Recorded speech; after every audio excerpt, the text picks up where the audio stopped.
Good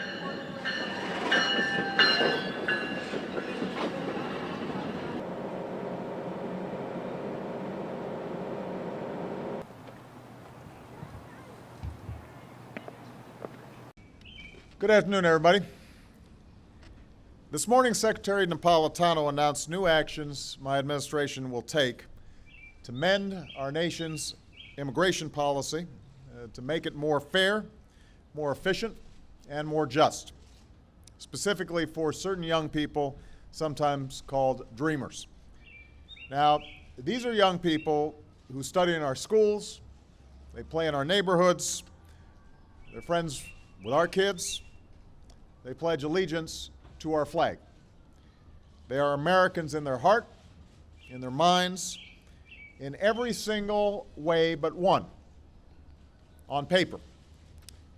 They were brought to this country by their parents, sometimes even as infants, and often have no idea that they're undocumented until they apply for a job or a driver's license or a college scholarship. Put yourself in their shoes. Imagine you've done everything right your entire life.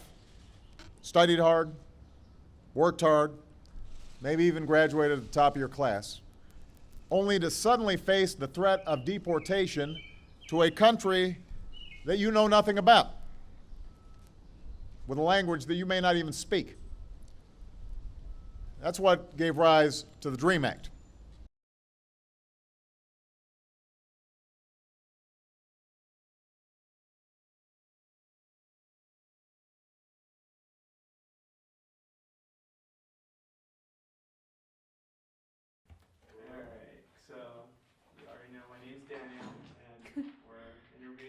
DACA program, about the DACA program.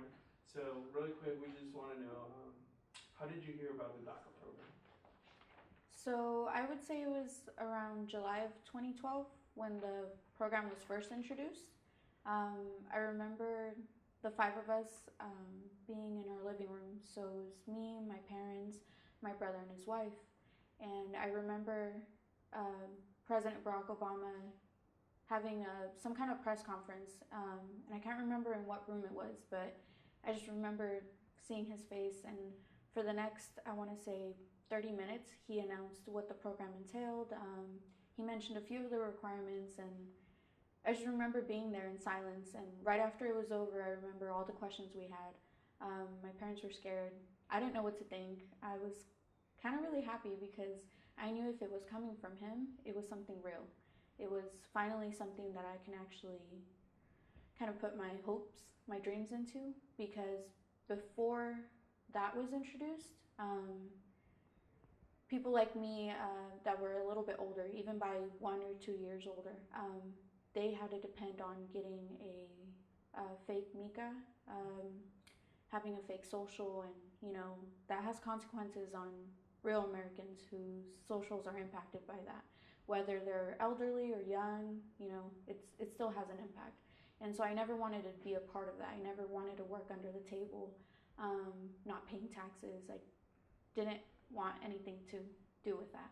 And so when the DACA program was introduced, it was finally a way for me to do the things that I wanted to do, but do it in a right way, doing it in a proper way. And so the DACA program, in a way, just kept me from being involved in those activities that, at the end of the day, they're illegal, but it's how most people got around before the DACA program.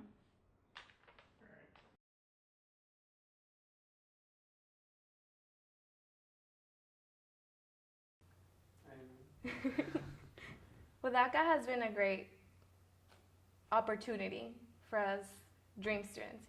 That's what I like to call us who came here undocumented as kids.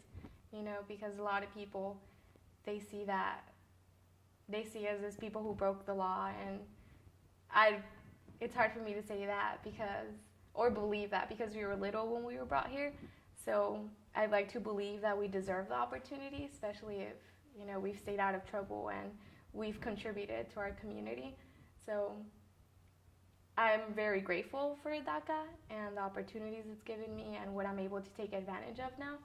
But it's really terrifying to think that it won't be here. someday.